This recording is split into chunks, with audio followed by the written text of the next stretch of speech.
savez quoi? Le bonheur a un nom. Et ce nom, c'est celui de Jésus-Christ. Alléluia.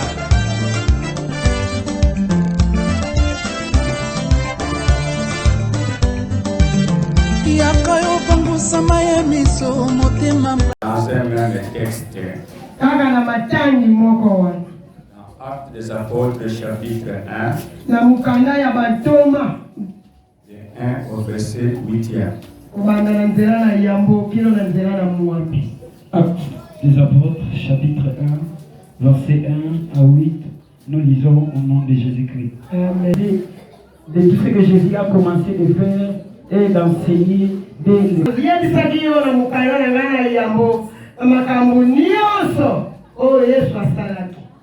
jusqu'au jour où il fut enlevé au ciel.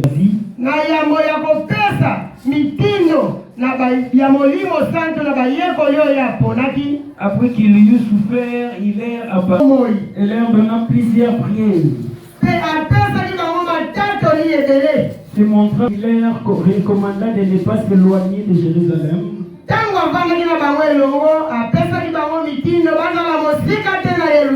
d'attendre ce que le Père avait promis. Ce que je vous ai enseigné, leur dit-il. Car Jean a baptisé d'eau, Jean a baptisé d'eau, mais vous, dans peu de jours, vous serez baptisés du Saint-Esprit. Verset 6. Alors les apôtres réunis lui demandèrent, Seigneur, est-ce en ce temps que tu rétabliras le royaume d'Israël? Il répondit, ce n'est pas à vous de connaître le temps ou le moment que l'Éternel a fixé de sa propre autorité.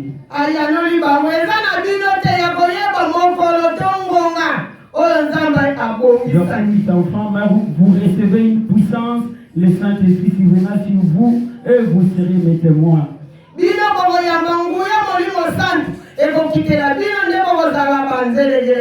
À Jérusalem, dans toute la Judée, dans la Samarie, et jusqu'aux extrémités de la terre.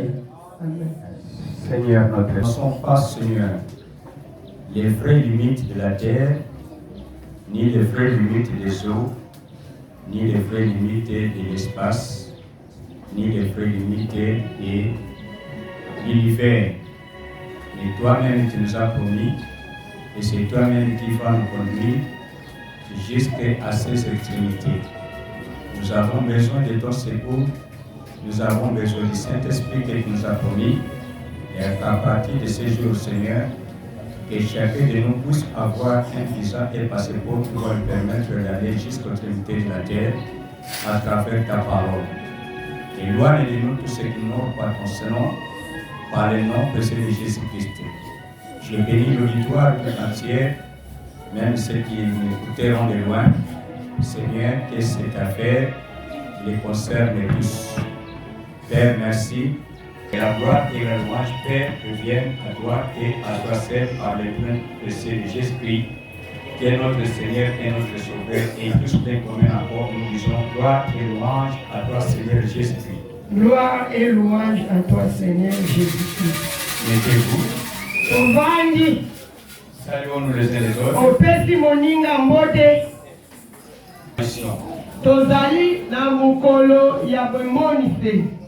Nous sommes dans les jours de l'apparition du Seigneur Jésus-Christ.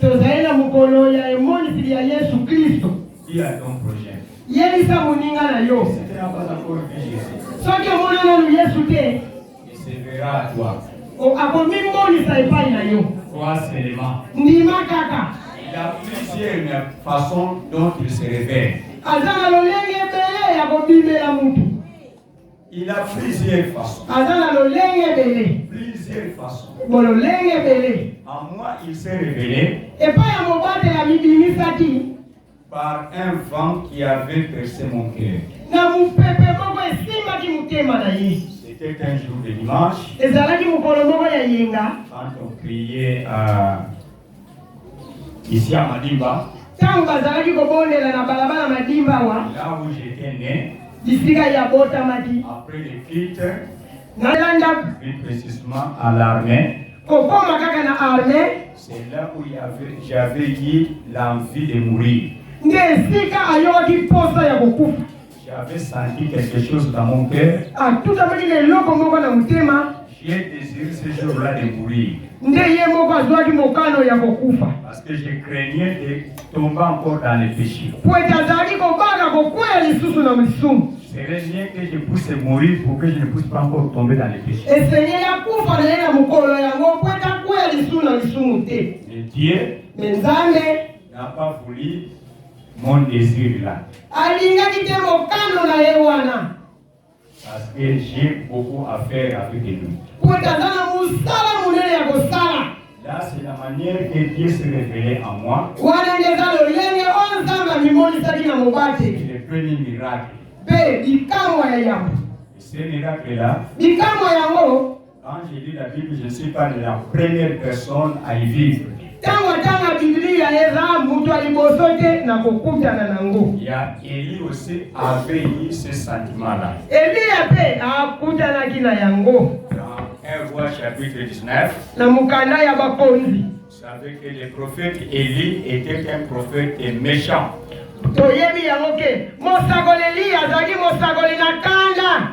Si tu vois dans les péchés, il avait le pouvoir de faire appel au feu de terrain de te consumer là où tu es.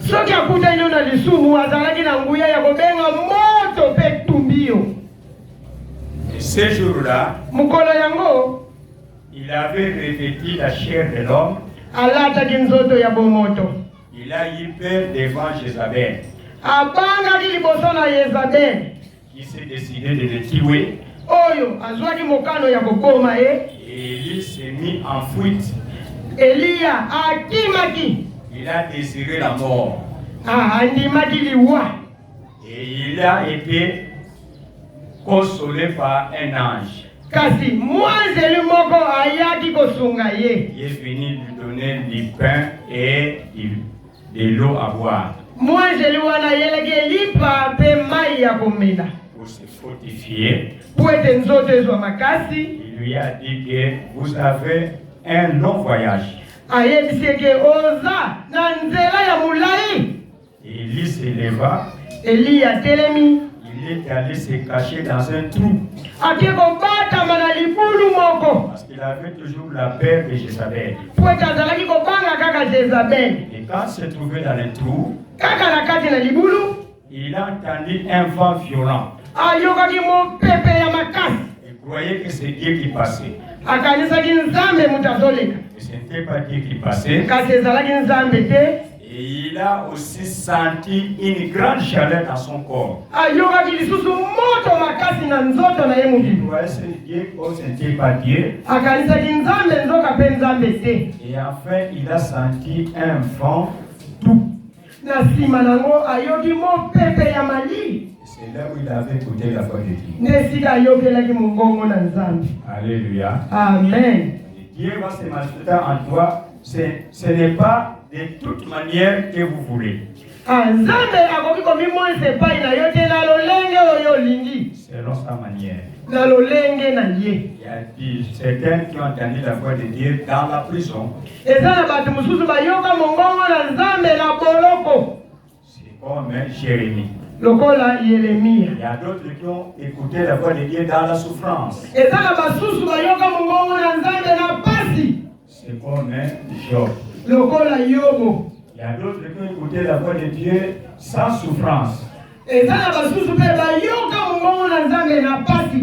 C'est comme Joseph. Donc il y a tant d'autres. Je ne sais pas ton cas. Ce que je sais. Mais ce n'est pas enfin que Dieu t'a appelé. Alléluia. Amen. Alléluia. Amen. Je remercie Dieu pour les adorateurs, pour les majorettes et nos chorales. Que Dieu continue à vous bénir.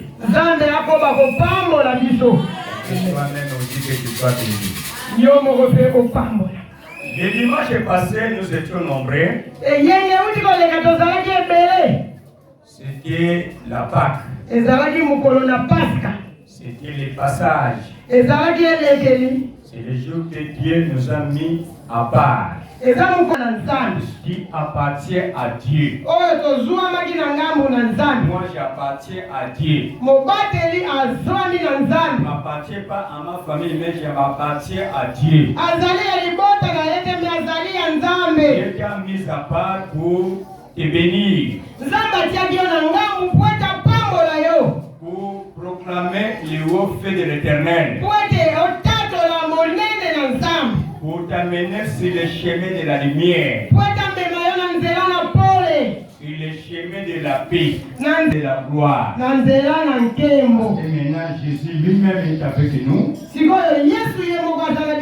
Pour nous donner toutes ces capacités-là. Notre thème d'aujourd'hui, on peut donner toutes formes de thèmes qu'on fait. Mais moi je vais parler de Pentecôte. Dans la vie chrétienne, nous avons trois fêtes. Il y a la fête de nativité. Il y a la fête de Pâques. Il y a la fête de Pentecôte. Les trois grandes fêtes des chrétiens. Je vais poser la question. Entre la fête de nativité et la fête de Pentecôte, quelle est la fête qui est toujours avant? Fête de Noël, de la mort de Jésus et résurrection, et Pentecôte. Quelle est la fête qui est toujours devant l'autre? Milulu na kufa pelisekwa na Yesu, milulu ya kokita molimo santu. Wapi ezalaka ya yambo?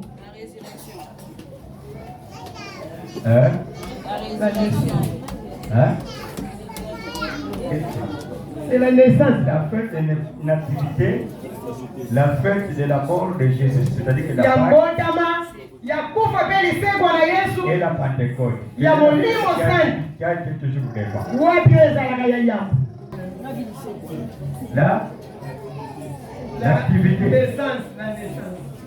Mais c'est la naissance. Alléluia. Amen. Parce que quelqu'un qui n'est pas né peut fêter une fête.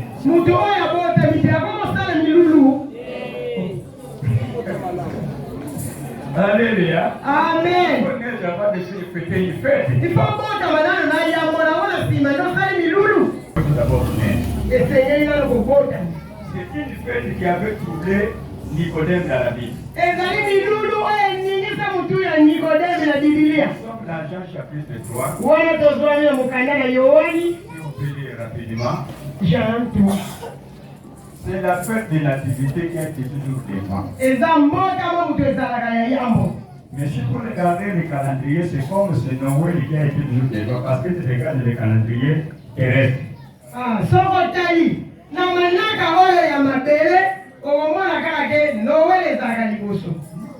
Lui auprès de Jésus de nuit et lui dit Rabbi, nous savons que tu es un docteur venu de Dieu, car personne ne peut faire ces miracles que tu fais si Dieu n'est pas avec lui. Verset 3, Jésus lui répondit, en vérité, je te le dis. Si un homme est né de nouveau, il ne peut voir le royaume de Dieu.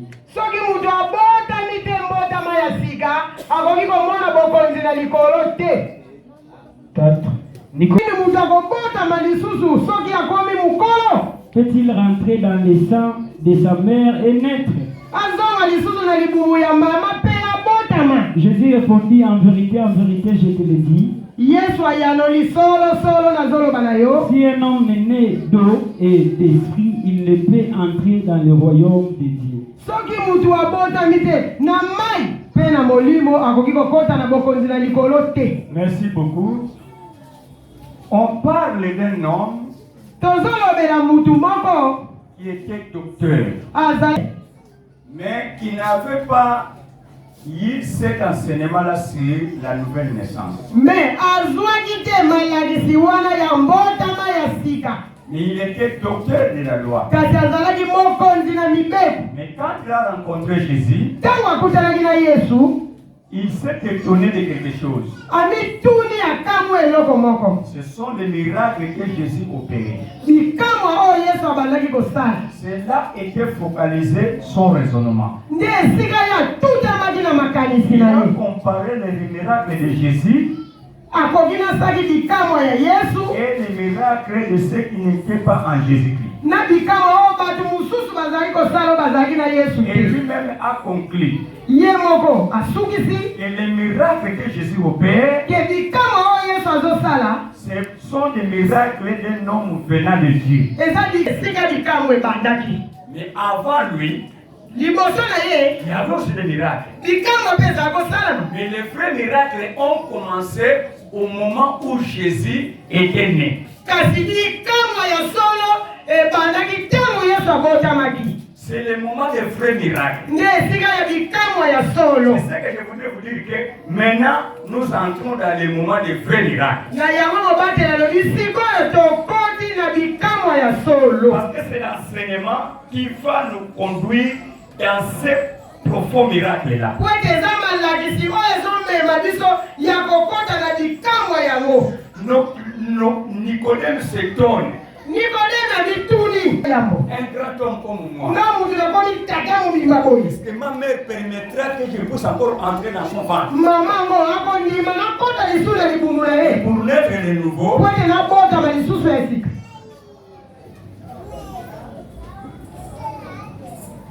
Cette question-là, Mutuna yango c'était une question qui cherchait à Jésus de répondre. ezali koluka Yesu apesa liyano. Donc cette rencontre-là, Kokutani yango Jésus avec Nicodème, Yesu na Nikodeme ce n'est pas une rencontre par hasard. ezalaki ya pamba te. C'est pour nous donner le premier enseignement Po ete epesa biso malakisi ya d'un yango homme de Dieu, ya mutu na le Nzambe serviteur de Dieu. ya mosali na C'est lui qui Nzambe. s'appelle le serviteur de Dieu. Mutu oyo abengami mosali na Homme de Nzambe. Dieu, Amen. il doit nécessairement passer par la nouvelle naissance. Mutu oyo abengami mosali na Nzambe esengeli abotama lisusu na yambo. Sans passer par la nouvelle naissance, Soki abotami lisusu te, nous serons là toujours à discuter sur les choses qui concernent le royaume de Dieu. tokobanda kaka komituna kolobela makambo etali likolo. Tel qu'on discute aujourd'hui, surtout concernant la matière des femmes. Yango wana ozomona bato bazokomituna lelo mpona makambo etali mwasi. Femme doit fermer la bouche dans la maison. Mwasi esengeli akanga monoko na ye na ndako ya Nzambe. Elle ne parle pas. Akoki koloba te. C'est-à-dire Soki aza likambo koloba qu'elle attend à la maison pour demander à son mari. azela na ndako atuna mobali na ye. C'est un mari même qui ne comprend pas la parole de Dieu. Me mobali yango mpe ayebi ata liloba na Qu'est-ce Nzambe. qu'il va expliquer à sa femme à la maison? Nini yano nini akoyanola na Si mwasi ne na ce ndako. n'est que l'imposition, Soki eza kaka mitindo si ce te. n'est que la victimisation, Soki eza kaka te si ce n'est kokwea. que la condamnation, Soki eza te kaka atuka ye. c'est ça qu'il va faire pour manifester son ignorance. Nde yango kaka kosala po alakisa oyo azali. Un mari qui ne connaît pas la parole de Dieu, Mobali ayebi liloba na Nzambe qu'est-ce te. qu'il peut enseigner à sa femme? Eloko nini akolakisa ya Nzambe na mwasi na ye. Alléluia. Amen. Kaka ya koloba kaka basi bazoba. Amen. Yango wana kolakisa ye. Oui. Donc il faut passer par la nouvelle naissance. Esengeli oleka na mbotama ya Pour mibale. être de l'eau et de l'esprit. Obotama na mai te na molimo. L'eau c'est la parole de Dieu. Lolukola liloba na Nzambe. L'esprit c'est le Saint-Esprit de Dieu. Kokota na molimo santu na Nzambe. Dans la parole de Dieu, Na liloba na Nzambe il y a l'esprit qui donne la vie. eza na molimo epesaka bomoi. Le premier Adam était une âme vivante. Adamu ya yambo Il ne pouvait seulement donner les vies à des âmes. Mais il est incapable de donner l'esprit à des âmes. Mais Jésus que je te prêche aujourd'hui, lui donne la vie à des âmes mortelles. Mais quand tu rencontres Jésus, tu recevras la vie dans ce qui est mort.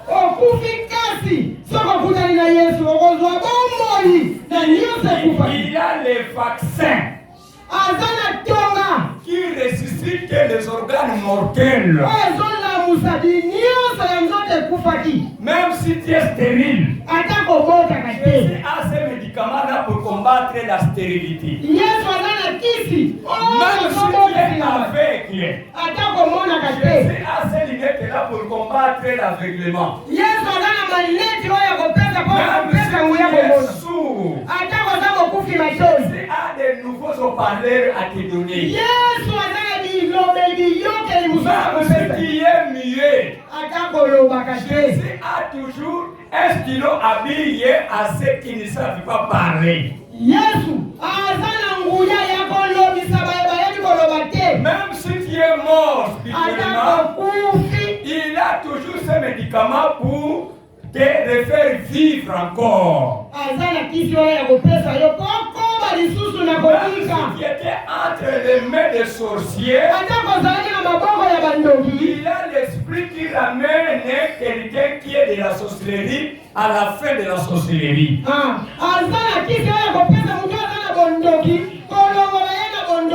D'ailleurs, il a dit, je me fais pauvre pour que vous deveniez riches.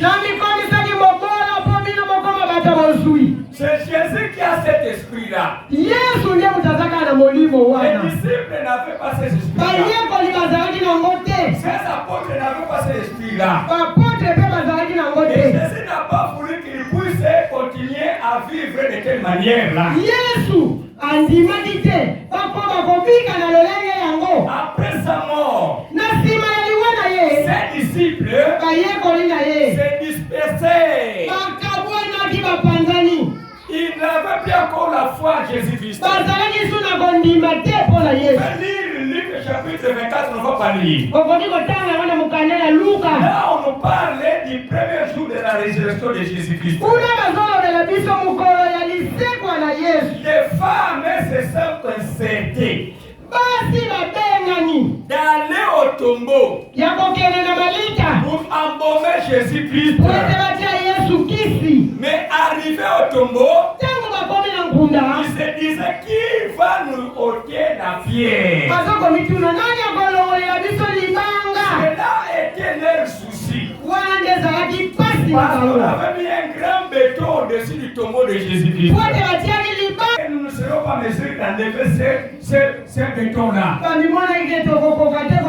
Mais Dieu soit loué. Avant qu'ils arrivent au tombeau, il y avait des gens qui les ont précédés. C'était des anges. Les anges de Dieu étaient déjà au tombeau. Les anges qui furent les premiers à connaître la résurrection de Jésus. C'était des anges. Et ces anges ne devraient pas aller avec Jésus.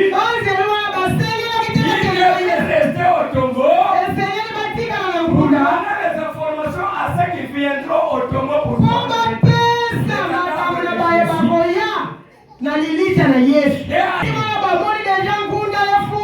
ils ont vu des personnes revêtues des vêtements très blancs.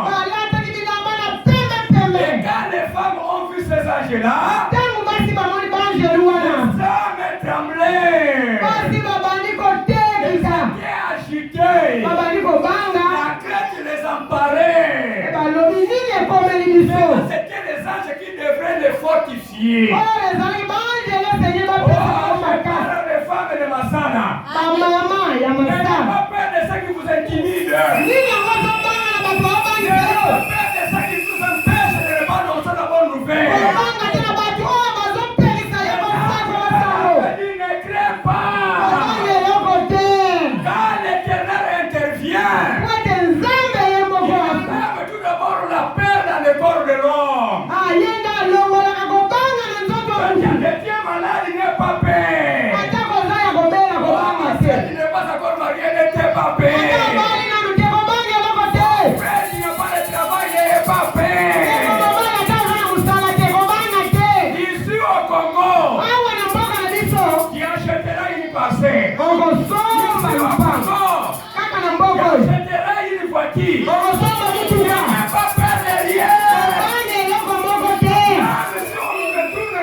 Yesu ya mobate yazana bomoi.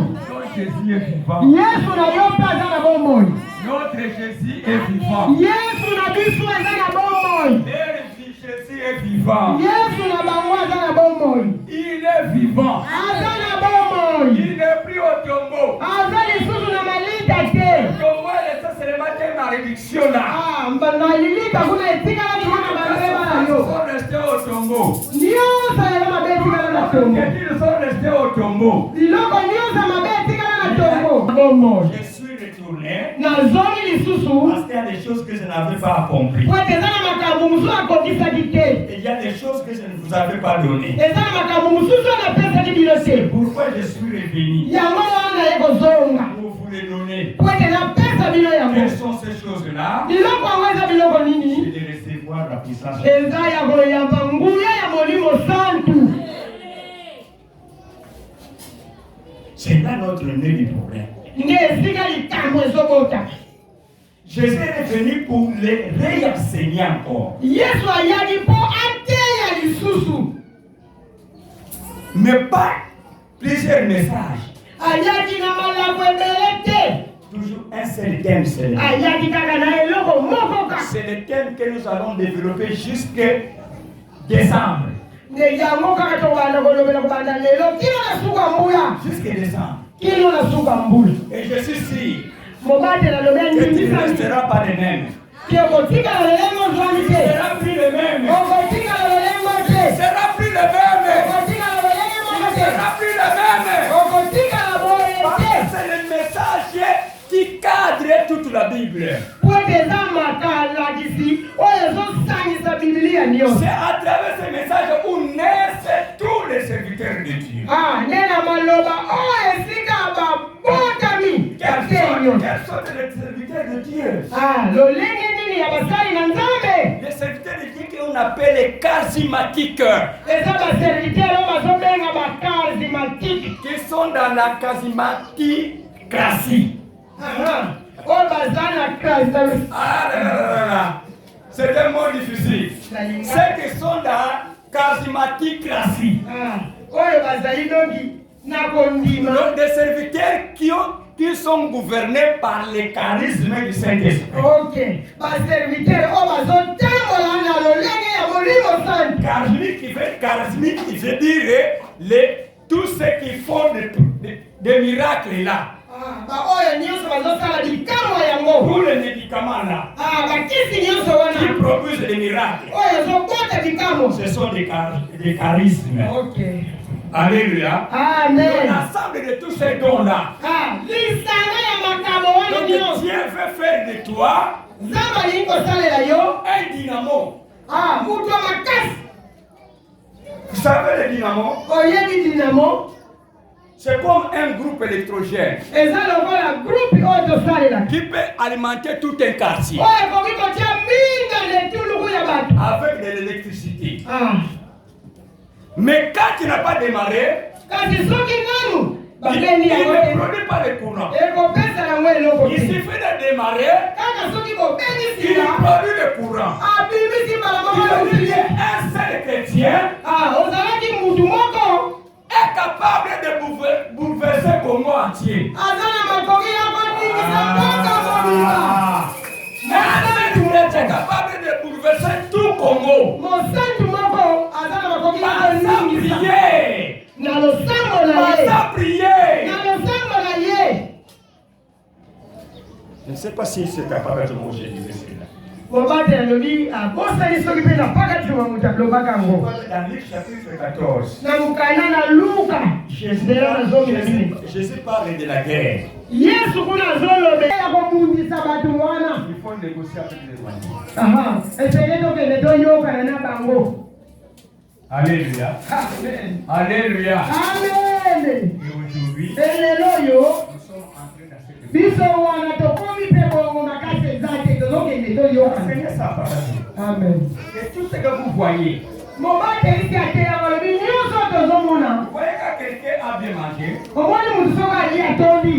il ne faut pas que l'autre demain il aura aussi faim. Akanisaka su teke elobi nzala ekozala. Alléluia. Amen. Quand vous avez l'argent à la maison, Soki ozaki mbongo na ndako. vous aurez à rire ceux qui n'ont pas d'argent. Alléluia. Amen. Et quand vous manquez de l'argent, c'est alors que vous verrez l'importance d'avoir de l'argent. Qu'est-ce que je voudrais vous dire? Quand on est fort, la faiblesse ici vous attend. Si vous croyez être debout, voici les forces qui te réclament d'être assis. Si tu crois être en haut, il y a la chose qui t'attire. L'homme n'est pas dit, il n'a pas le droit de dire moi. Moi. Amen. Alléluia. Amen. Il y a des choses qui sont conservées seulement pour Dieu. Et si entre dans cette case-là, Amen. parce que c'est particularité. Amen. Alléluia. Amen. Alléluia. Amen. Dieu restera toujours utile. Il ne change pas. Car dans cette femme, Dieu n'avait pas besoin de représenter les gars. Il n'avait pas besoin de se vaincre. Amen. Lui-même est Dieu. Lui-même est roi. Lui-même est juge. Lui-même qui trace les affaires. Vous croyez qu'il a démissionné là-bas? Il n'a pas démissionné. Il n'a pas démissionné. Ne croyez pas que si vous avez résisté un homme, que Dieu n'est plus Dieu. Il est toujours Dieu. Alléluia. Amen. Alléluia. Amen. Alléluia. Amen. C'est quoi le nom de la Rutuna yimo. Yo ngangana mtabate là-bas. Yo. Je peux m'amener à mon village. Nous avons un grand féticheur. Tout le monde on les craignait. Qu'est-ce qui nous faisait la crainte? Au lieu de ce qui on y mettre la chevron. Oui. Vous voyez ce que quoi? Ba bete yenga tout et tikanga kandam. C'était fini. C'est qui on va mettre la chevron, il va mettre dans tout, va tirer dans bois. Donc si tu viens à lui, il y a certains petits problèmes. Et pour te convaincre que c'est un petit problème, après son tout à l'heure, au monde c'est qui est autant dans tout, même au cas où on dit. C'est quoi le monde? C'était dans tout. Yoga beto c'était dans tout au vivre. Wapi? Alléluia. Amen. Mais il a fait beaucoup d'années avec ce séquelles. Donc il était un grand féticheur qu'on craignait. Donc pas la yéti mais ça c'est que kara c'était dans tout. Azwa kisha tena mtu rien. Azwa kisha tena mapolo rien. Azwa kisha tena mokongo rien. Et enfin il est mort. On l'a enterré. Histoire précise.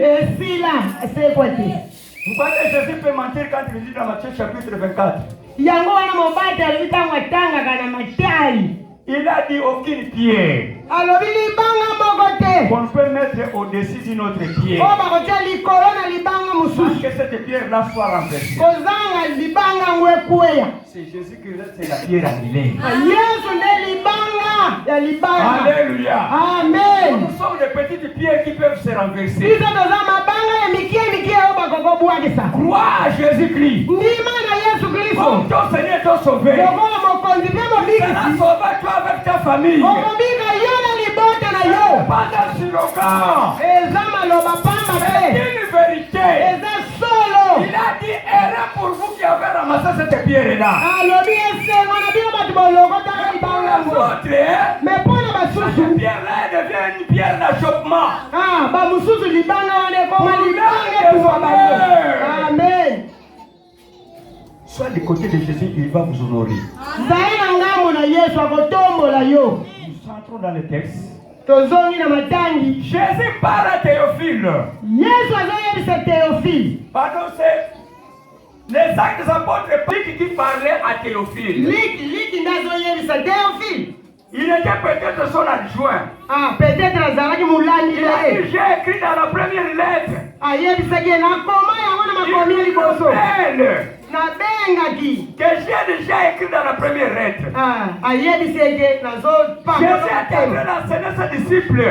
Yesu azoyebisa bayekoli na ye. Que je te parle, je vous parle maintenant des choses sérieuses. Vous avez vu des miracles. Mais vous ne comprenez pas. Ces miracles-là, c'est vous maintenant qui aurez à les opérer. Voir les secrets de ces miracles-là. Pour les œuvrer. Il y a un temps. Il y a un temps. Parce que c'est un futur. Il a dit vous recevez. Qu'est-ce que vous recevez premièrement? La puissance. Après la puissance, le Saint-Esprit. Il y a des gens qui vivent selon la puissance seulement. C'est comme je pourrais prendre le cas d'un aimant avec une lampe de gilet. Vous connaissez de l'eau-parleur. Et il y a un fer là derrière l'eau-parleur. Mais quand vous approchez une lampe de gilet, vous voyez le fer là attirer l'âme de gilet. Ça peut rester là même pendant 10 minutes. Mais si j'enlève l'âme de gilet, je l'approche à côté d'une autre lame de gilet. Que cette lame de gilet là va attirer l'autre. Donc elle a subi certaines propriétés de l'aimant. Mais quand ça dure, ça ne va plus encore retirer. Ça ne dira qu'au moment encore où tu vas les connecter avec les aimants. Il y a des chrétiens qui vivent comme ça. Ils reçoivent une puissance aujourd'hui. Ils veulent tomber des miracles. Mais après tout, il n'y aura plus de miracles. Ils avaient opéré des miracles. Dans Luc 19, il les a entraînés. Et leur retour, vu les miracles, ils avaient la joie. Ils ont dit, ne vous réjouissez pas.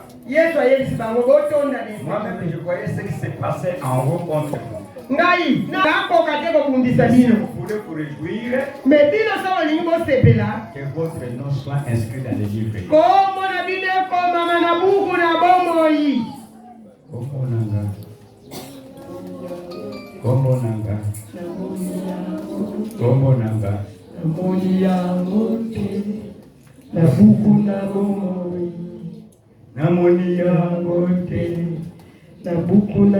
C'est Papa Simon là. Papa Simon. Et Maman Jean. Bon, si aujourd'hui la résurrection. Si aujourd'hui c'est l'enlèvement. Ah ouais, beaucoup de bananes.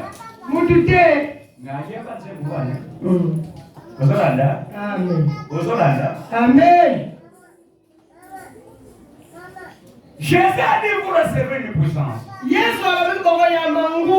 Saint-Esprit quand il viendra en vous, il va faire en vous des dynamos,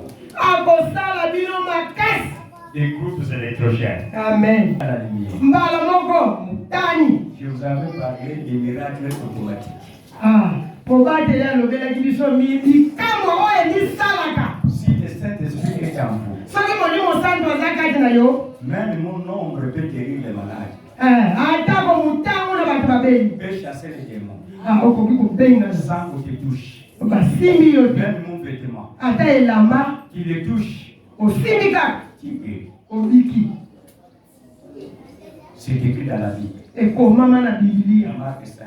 Une femme qui venait derrière Jésus. Savait que j'ai la perte du sang. Je suis impie. Je ne peux jamais toucher un homme saint. Si je touche un homme saint, cet homme-là deviendra impie. Mais je vais toucher seulement son vêtement. Et quand je toucherai son vêtement, je serai guéri. Mais comment Jésus avait senti qu'il y a quelqu'un qui a touché son vêtement?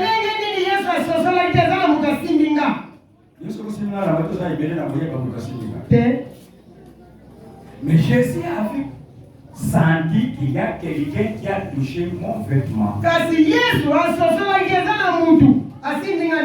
savez que mon vêtement représente moi-même.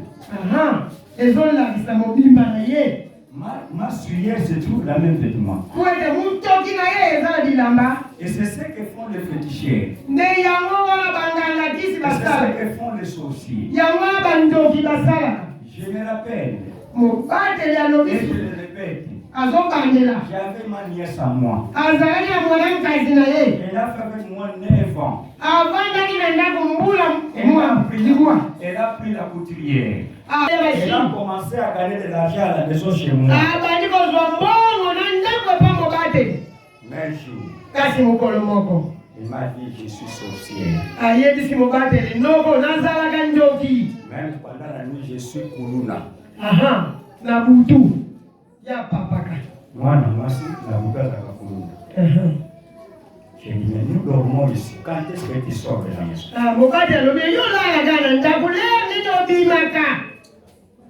Au moyen de la sorcellerie. Et moi, on a ça qui Kuluna, on a dit ça, c'est le gars. Oui. Alléluia. Amen. Alléluia. Amen. Alléluia. Amen. J'avais perdu ma veste noire. Ça a voulu créer des problèmes avec maman Josué. J'ai commencé à parler du mal à maman Josué. Oh, c'est la nièce qui avait pris ma veste et l'a menée au village.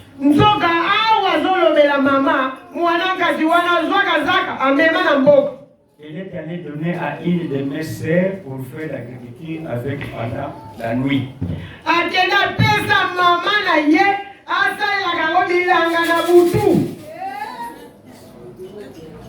Ce que je vous dis est vrai. Moi,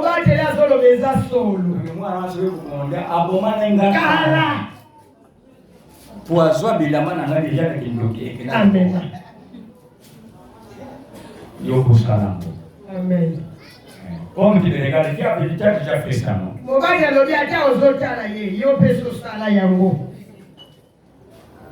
Otika bilamba pas na tabanga. Otika bilamba umema. Mais tu es réclamé là-bas.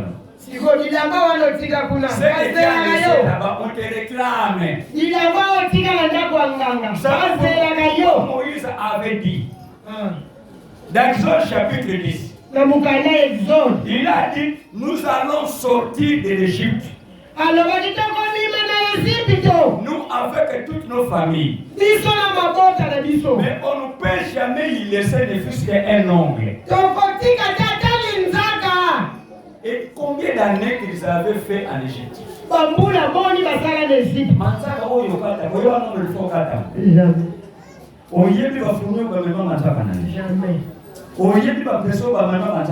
Jamais. La délivrance, ce n'est pas une chose facile. C'est une chose qui est superficielle. C'est une chose qui est profonde. Faites seulement l'analyse de ce que Moïse avait dit qu'aucun autre ne peut rester dans ce pays. Comment vous allez récupérer les hommes que vous avez enlevés, ça fait 400 ans. C'est un langage prophétique. Alléluia. Amen. Alléluia. Amen. C'est-à-dire vous recevrez. Bien que ça soit des prophéties, moi-même je vais me donner les matières en vous. Et puis le Saint-Esprit va demeurer en vous. Pour le miracle automatique. Même si vous êtes endormi, tu es capable de frapper un sorcier. Mais je suis dans le sommeil. Et moi, je le fais il y a de temps en temps. Ça m'arrive à la maison. Maman, je sais. Et comme à la boutou, la bête qui s'abête. Et bête qui est dans le sol. Est-ce que non? Comment on a un problème avec Amen. Alléluia. Amen. Alléluia. Amen. Vous allez atteindre ce niveau-là. Vous allez frapper le sorcier avec des coups de tête, avec des doubles pattes. Et aujourd'hui, Alléluia. Alléluia. Alors vous recevrez le Saint-Esprit. Vous serez mes témoins. Ça veut dire mes témoins. Et moi, ce que je faisais, vous le ferez. Vous vivrez le miracle vous-même. C'est pourquoi vous devez recevoir le Saint-Esprit. Vous serez mes témoins.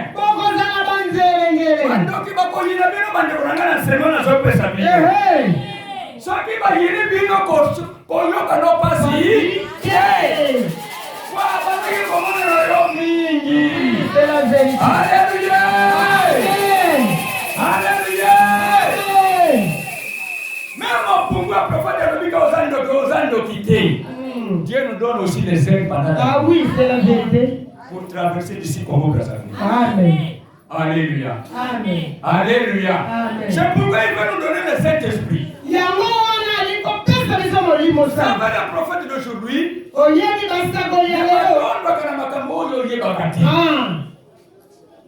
Ah, nous avons un esprit de mort.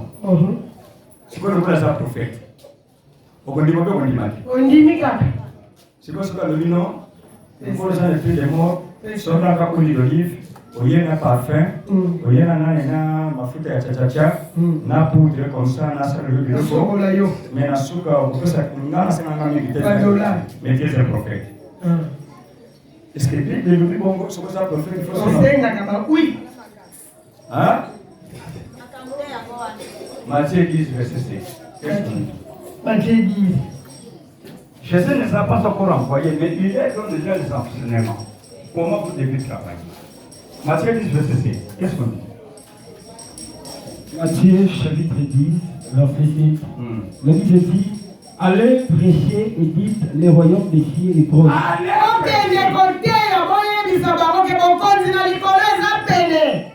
Guérissez les malades, ressuscitez les morts, purifiez les lèpres, chassez les démons.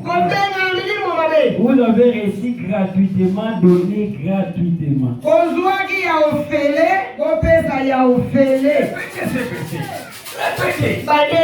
Guérissez les malades, ressuscitez les morts, purifiez les lèpres,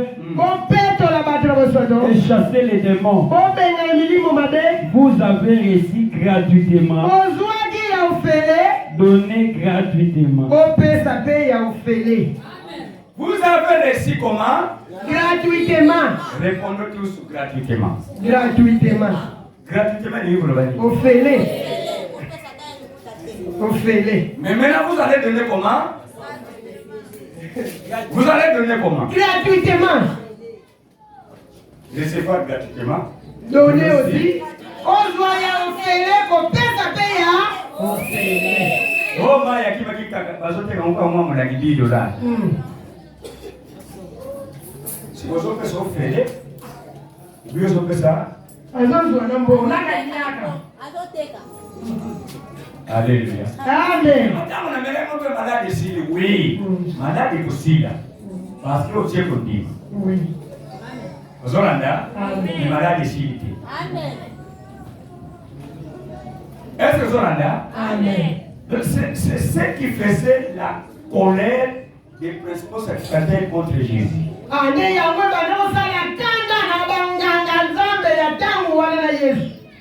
Parce qu'ils avaient mis leur sorte de Saint-Esprit payant. C'est là où on a mis Paul et Silas en prison.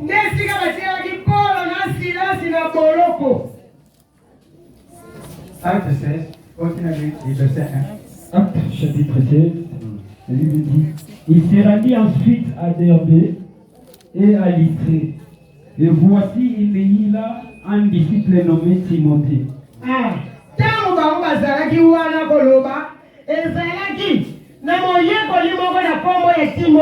Fils d'une femme juive, fidèle et un père grec. Fils d'une femme juive. Fidèle et un père grec. Les frères de Lystrée et de l'Icône rendirent de lui un bon témoignage. Paul voulait l'amener avec lui et l'ayant pris, il les circoncis.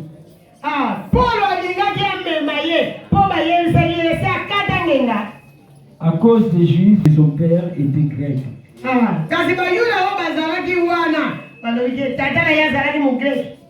En passant par la ville, il recommande l'aime.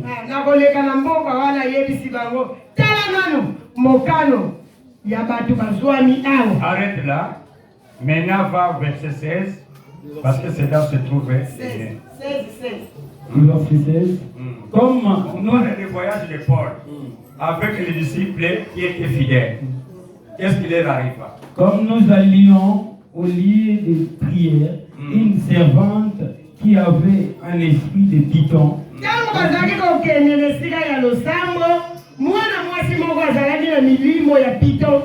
et qui en devinait procurer un grand profit à ses maîtres. Vient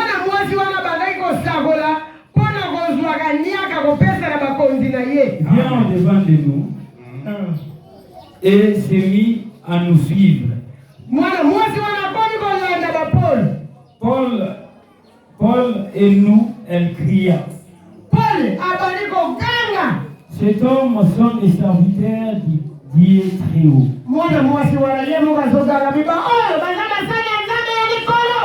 Et il vous annonce la voie du salut. Elle fit cela pendant plusieurs jours. Paul fatigué se retourna et dit à l'esprit: je t'ordonne au nom de Jésus-Christ de sortir d'elle.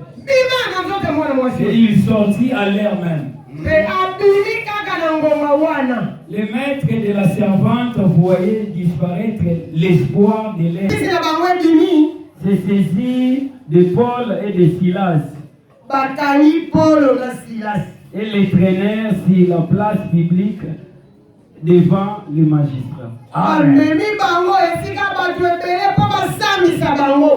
Gloire au Seigneur. Amen. Quand il y a le Saint-Esprit, il y aura l'esprit de discernement des esprits.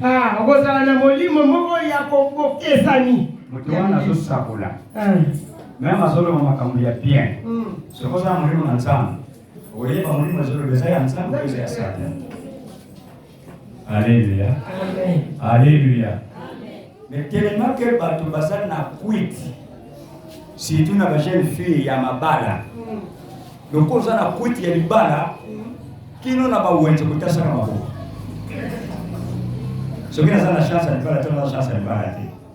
Nga mama na ngai atasa maboko na yeye ni ba na bota biso na tata na biso babara na peke yake. Alléluia. Nga na zama te kuna mtasa kuzana chance ba tuzana chance ba lete somo sana chance ba to sama bana Nzambi somo boyo to sama nzambi somo chance ba la parce que ça me sert de gens qui n'est pas bon. Assez à déjà le moi si il n'est pas bon. Et papa Christophe passe à la Yomoko. Oui. Si va le déjà Kala. Kala. Vous savez, si va le déjà Kala, mais il y a bien yoté. Si bah il sait déjà que maman pour maman je date, qui n'est pas bon maman je date au salaire. Na yomboko. Na bon c'est le papa. Ozola nanga. Amen. Nous ne tous pas marwana. Nanzambe. Alléluia. Amen. Amen. Amen. Il faut les confesser. Enseignez le tête lango. Il faut les confesser toi aussi frère. Yonde gomobani. Qu'il n'est pas bon que je sois seul. Que ebongite ngana ngamoko. J'ai une femme qui porte bonheur quelque part. Nazala mosi moka koyela ngabo mbengo na musika. Abi po batela maboko luka pesa ka 5000 pour nana kisaye. Oh. Siko bossa la kaka même parler du peuple comme ça batunu sobaya kana parler du pour telle relation maboko. Nous les gars na koye mwenjeka amboko ya mwenjeka na bongo kuti kokokate na ndabo za makenge za mieka kile. C'est gratuit. Alléluia. On nous parle de cette femme-là. Cette femme-là portait des richesses dans cette assemblée-là. Soki ya sabuni kaka. Gagana saka sima. Gagana sasa ya sukari. Na kiti. Makampo ya bwana ndio pesa makampesa ya solo na boya na boka. Mais awa kama solo makama solo ubuyi ko pesa. Kuna makambo kutoa soko pe. Ozo pesa na tete. Sima na motango komi desi. Ano église moko ya mulimu kotoi. Église ni kena masala. Pasteur moko atakakuna kama mwana wa makamo. Nada yishunga na mwana. Donc aujourd'hui à Poma na Bible. Nga soko ya wa kutana kana les véritables Bible. C'est la Bible.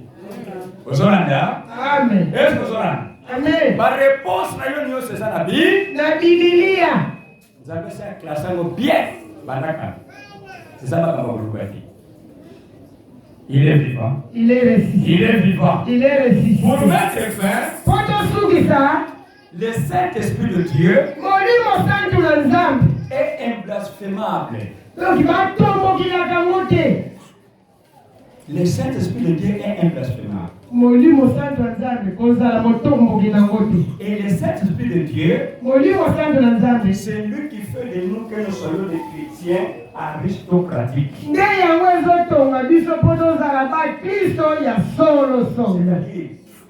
qui sont dans un gouvernement excellent. Jésus a dit, vous n'êtes pas de la terre, mais vous êtes d'en haut.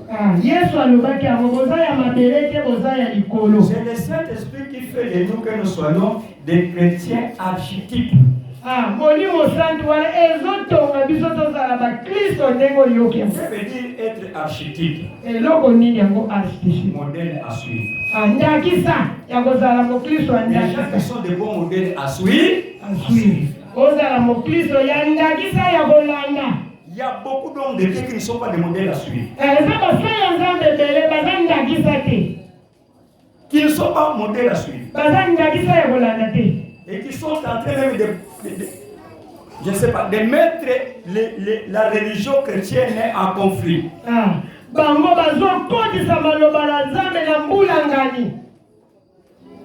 Il est vivant. Il est ressuscité. Nous sommes à la fin. Un petit témoignage. Je l'avais dit le matin. Ça, je l'ai reçu de mon collègue avec qui nous étudions. Et Jésus, Dieu leur avait parlé à cause des catastrophes naturelles. De mon nom. J'ai un collègue qui a une église là-bas. Les chaises étaient emportées. Il ne reste seulement qu'un enclos. Et tous les entraînements étaient emportés par lui. Mais il nous a dit quelque chose. Une famille de 3 enfants. Les 3 enfants étaient sous naufrage. Les 2 qui sont les aînés sont morts. Mais un bébé à peu près, je ne sais pas, de 6 mois ou 4, 7 mois, abiki. ce bébé-là est sauvé. Mwana wana ya basanza akokeza mbula te yenda bika. Comment ce bébé-là a été sauvé? Sikoyo mwana wa bika kilo leneni. Au moment où il nageait sur les eaux, Tango azotiola likolo ya mai, il devrait passer sous un rameau. esengela lekana lingala la moko. Et ce rameau-là a des épines. Lingala la wana ezala basonge. Basenge senge. S'accrocher sur l'habit de l'enfant. Basenge wana ekangi mwana nelamba. Donc il ne pouvait plus encore continuer. Moya tiola lisusu ezaka kangani na lingala. Et cet enfant est resté là, les mains dans l'eau, les pieds dans l'eau, Makolo na maboko na mais mai. la face regardait la face de l'eau. Makolo na maboko ezotiola elongi ezotala mai ne bitaki te. Pendant 6 jours. Mikolo motoba presque une semaine. Mais l'enfant est vivant. Mwana ya bongo azala kolia nini? Il est vivant, c'est qu'un bébé. Mwana ya basanza Et ça a étonné les gens. ekamusaki bato. Comment? Lolenge nini? Les mains dans l'eau, Maboko na mai, les pieds dans l'eau, makolo na et mai. sa face regarde l'eau qui passe. Kaka elongi ezotala mai ezotiola. Pendant 6 jours, le jour et nuit. Mikolo motoba mutu moi Sans rien manger. alie pe eloko te. Mais l'enfant est vivant. Me mwana ya bongo Les miracles de Dieu. likamwa na nzambe. Dieu c'est un Dieu de miracles. Nzambe aza nzambe ya likamwa. Pas d'une façon ou d'une autre. Alobelaka na lolenge oyo alingi. Et yo nous avons kaka Thomas au père au monde. Okotia misapi na madusu. Olimona kaka Thomas père au monde. Okomona pe. Okomona. Jésus okutana naye.